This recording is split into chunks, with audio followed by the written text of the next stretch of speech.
कहने का भाव ये है कि जब तक हमारा पाप नाश नहीं होगा, कांटा नहीं निकलेगा, तो पीड़ा मिटे नहीं, और पीड़ा नहीं मिटेगी तो जूता पहना नहीं जा सकता। ठीक इसी प्रकार जो दुखी आत्मा यहाँ आते हैं, यदि वह परमात्मा परमेश्वर कबीर जी की जो हम दास नियम बताता है, मर्यादा बताता है, उस मर्यादा में रहोगे तो आप पर कष्ट नहीं रहेगा। आप ये सोच कर आते हो कि आज ही जादू मंत्र जंत्र कर दे गुरुजी और फिर हम अपने राज्य गुरुजी अपने, नहीं, ये काम हम नहीं करेंगे। परमात्मा का उद्देश्य है कि तुम यहाँ आओ, इस ज्ञान से परिचित हो। कुछ ऐसी राहत तो आपको प्रथम दिन ही मिल जाएगी जो सच्चे दिल तर रो का यहाँ समर्पित होगा। समर्पित का अर्थ है कि हम जो भी मार्गदर्शन आपको करें, भाई बीड़ी शराब मांस तम्बाकू नहीं पीनी है, अन्य किसी देवी देवता की भक्ति जो तुम पहले करते थे वो नहीं करनी है, इन सभी मर्यादाओं को जो हृदय से मानकर समर्पित होता है, उसी दिन से राहत शुरू हो जाती है। लेकिन हमारे भक्त और कुछ वो स्वयं भक्त पुस्तक आदि ज्ञान सुनकर पढ़ कर आते हैं, तो उनकी धारणा ये होती है कि बार चल कर देखता हूँ, राहत मिलेगी तो ठीक है, नहीं तो नहीं। ऐसे व्यक्ति को यहाँ कतई राहत नहीं मिलेगी, चाहे आइयो चाहे मत आइयो। हमारा उद्देश्य है कि आपको राहत तो अवश्य मिलेगी, गारंटीड मिलेगी, आपके ऊपर कोई कष्ट नहीं रहेगा, मेरे से लिखवा लो तुम। लेकिन जैसे हम कहें ऐसे करते रहो। आपको बार बार यहाँ बुलाने का उद्देश्य है कि आप भगवान से परिचित हो जाओ, और परिचित होने के बाद फिर अननेसेसरी डिमांड खत्म हो जाएंगी, जिनके कारण हम भगवान से दूर होते चले जाते हैं, जिनकी हमें आवश्यकता नहीं। और फिर आप देखना प्रतिदिन भगवान कितने सुख देगा, आपकी सोच भी नहीं सकते। तो वो परमात्मा, वो स्वयं इस ज्ञान को और पाप नाश करने वाले मंत्र, इस समाधान को स्वयं ही लेकर आते हैं। किसी भी सदग्रंथ के अंदर सोहम मंत्र नहीं है। परमेश्वर ने कहा कि सोहम शब्द हम जग में लाए और सार शब्द हमने गुप्त छिपाए। केवल एक ओम नाम है। सभी पवित्र सदग्रंथ, सभी पवित्र सदग्रंथों, मान्य सदग्रंथों में, जैसे पवित्र चारों वेद, पवित्र श्रीमद् भगवत गीता, इनमें केवल एक ओम नाम है। उसके अतिरिक्त कोई भी मंत्र जाप करने का नहीं है, मोक्ष का सहयोगी आधार नहीं है। और ये हमने सैकड़ों प्रकार के मंत्र बना रखे, हरे राम राम राम हरे राम, कृष्ण कृष्ण राधे राधे, श्याम राधे, ओम नमः भगवते वासुदेव नमः, ओम नमः शिवाय। ये और भी ना जाने कितने, अकाल मूर्त सब सुर राम, अकाल पुरुष सतपुरुष, ज्योति निरंजन, अरंकार ओंकार, ये अपने आप सट्टे मार रखे। ये कोई मंत्र नहीं है, इनसे कोई लाभ प्राणी को नहीं होगा। आज सुन लो और चाहे 10 साल बाद आपकी जब आंखें खुलेंगी, जब आपको पछताना पड़ेगा कि सचमुच हम गलत साधना कर रहे थे। दास का उद्देश्य किसी को भावनाओं को ठेस पहुंचाना नहीं है, लेकिन कुएं में गिर रहे हो आप, उससे बचाना मेरा उद्देश्य है कि वहाँ से तुम हटो, इस रास्ता को चेंज करो, सतभक्ति करो, फिर आंखों देखो सदग्रंथों में क्या लिखा है। तो श्रीमद् भगवद गीता अध्याय नंबर 8 के श्लोक नंबर 13 में कहा कि ओम इति एकाक्षरम ब्रह्म व्यवहारण माम अनुसमरण यह प्रयाति तदन्देहम सयाति परमाम गतिम। मेरा केवल एक ओम नाम है, मुझ ब्रह्म का, माम ब्रह्म, मुझ ब्रह्म का। ये काल बोलता है श्री कृष्ण जी में, ये ब्रह्म है।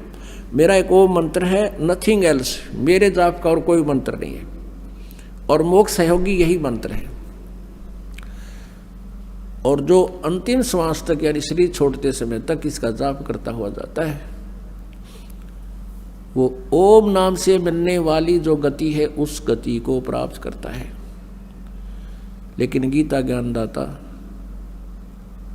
स्वयं कहता है कि मेरे वाली गति अनुत्तम है। 7वें अध्याय के 18वें श्लोक में श्रीमद् भगवत गीता में। इसलिए उसने कहा अर्जुन तू सर्वभाव से 18वें अध्याय के 62वें श्लोक में, 15वें अध्याय के 1 से लेकर 4 श्लोक में, कि तू सर्वभाव से उस परमेश्वर की शरण में जा, उसकी कृपा से तू परम शांति और सनातन परम धाम यानी सतलोक को प्राप्त होगा। जहां जाने के बाद फिर लौटकर कभी संसार में नहीं आते। तो यहां जो अपना मंत्र उसने ओम बताया कि लेकिन ये पूर्ण रूप मोक्ष मार्ग नहीं है, ये अनुतम गति होती है। जन्म मृत्यु जब तक जीव की है ये अनुतम है, उत्तम नहीं है। फिर 17वें अध्याय के 23वें श्लोक में कहा है कि ओम तत्सत इति निर्देश है ब्रह्मण त्रिविध समर्था है। उस सच्चिदानंद घन ब्रह्म का ओम तत्सत ये 3 मंत्र का जाप का निर्देश है और इसकी 3 प्रकार से सिमरन की विधि है, त्रिविधा। अपनात्माओं गीता ज्ञान दाता ने अपना ओम नाम तो डिक्लेयर कर रखा है, कति सार्वजनिक रखा है, और तत् और सत ये सांकेतिक है। गीता जी अध्याय नंबर 15 के श्लोक नंबर 16-17 में 3 प्रभु हैं, 3 पुरुष हैं, एक सरपुरुष एक अक्षर पुरुष।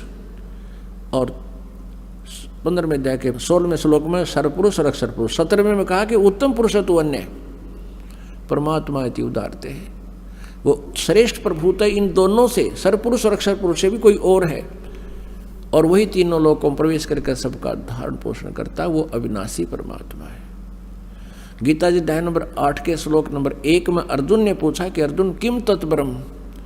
अर्जुन ने कहा कि प्रभु आपने गीता जी अध्याय नंबर 7 के श्लोक नंबर 29 में जो बताया है कि उस तत्ब्रह्म को जो जानता है और सारे अध्यात्म ज्ञान से परिचित है और जो सभी कर्मों से परिचित है, जैसा मैंने ज्ञान बताया है 4 अध्याय के 34वें श्लोक में कि तत्वदर्शी संतों से वो तत्व ज्ञान प्राप्त करो, जिसके विषय में 4 अध्याय के 32वें श्लोक में कहा है कि ब्रह्मण्य मुखे यानी सच्चिदानंद घन ब्रह्म की वाणी में बहुत विस्तार के साथ अनुष्ठानों की जानकारी दे रखी है। उस ज्ञान को तू तत्वदर्शी संतों के पास जाकर समझ।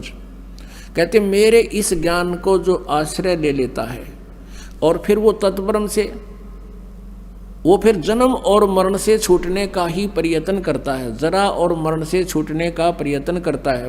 वृद्ध अवस्था और मृत्यु, इस जीव के ऊपर सबसे बड़ा दुख है वृद्ध अवस्था, बुढ़ापा और फिर मौत। ये दोनों नागवारा हैं और ये दोनों आवश्यक है होगी यहाँ पर, और ये सतलोक में नहीं होते थे, इसलिए हम नहीं चाहते इन दोनों को, लेकिन ये यहाँ तो होंगी ही होंगी। ये तो केवल सत्यलोक सनातन परम धाम में ये रोग कटेगा, और उस रोग को काटने के लिए औषधि जानकारी आपको प्रॉपरली परमात्मा ने आकर दी, कबीर साहब ने। वो दिन है जो आज हम वो मना रहे हैं, उसके उपलक्ष्य में आज ये समागम 5 दिन का प्रारंभ हुआ, 11 से 15 जून 2011। तो वो परमात्मा ने स्वयं आकर बताई। तो यहाँ गीता ज्ञान दाता ने जो बताया कि उस तत्ब्रह्म को जो जानता है उसको फिर वो तत्वदर्शी संत से सारे अध्यात्म ज्ञान से परिचित हो जाता है, फिर वो केवल जरा और मरण से ही छुटकारा पाने का प्रयत्न करता, नथिंग एल्स। यहाँ की कोई डिमांड नहीं करता। तो 8वें अध्याय के प्रथम मंत्र में अर्जुन ने पूछा फिर किम तत्ब्रह्म, वो आपसे अलग कोई और परमात्मा, ब्रह्म माने प्रभु, लेकिन यहाँ ये ब्रह्म ही प्रभुमान पक रहा है, इसलिए इसको ब्रह्म कहने लगे, इसलिए परब्रह्म और परम अक्षर ब्रह्म कहना शुरू किया इसको। तो इसको सरब्रह्म कहा जाता है, सरब्रह्म सरपुरुष। और नेक्स्ट जो प्रभु है इससे बड़ा स्वामी है परब्रह्म, जिसको अक्षर पुरुष का है 15वें अध्याय के 16वें श्लोक में सरपुरुष और अक्षर पुरुष 2 बताए हैं। तो ये गीता ज्ञान दाता कहता है वो परम अक्षर ब्रह्म है। वो 15वें अध्याय के 17वें श्लोक में कहा कि उत्तम पुरुष है तू अन्य, वो श्रेष्ठ परमात्मा तो कोई और है, और वही तीनों लोकों में सबका धारण पोषण करता है, सबका मालिक है, सबके दुख का निवारण वही करता है, सबको लाभ वही देता है। गीता जी के 15वें अध्याय में उल्टे लटके हुए संसार रूपी वृक्ष का विवरण है 1 से लेकर 4 तक। फिर उसी को आगे डिटेल दिया है कोड वर्डों में। जैसे जड़ पूर्ण परमात्मा है इस संसार रूपी वृक्ष की, वो सतलोक में रहता है सनातन परम धाम से, और उससे बाद में जो तना है ये अक्षर पुरुष समझो, और सरपुरुष ये डार है। उस डार के फिर 3 शाखाएं हैं, ब्रह्मा जी, विष्णु जी, शिव जी, और पात रूप संसार है। तो उस पौधे को, पेड़ को खुराक कहाँ से मिलती है, आहार कहाँ से मिलता है, वो जड़ से।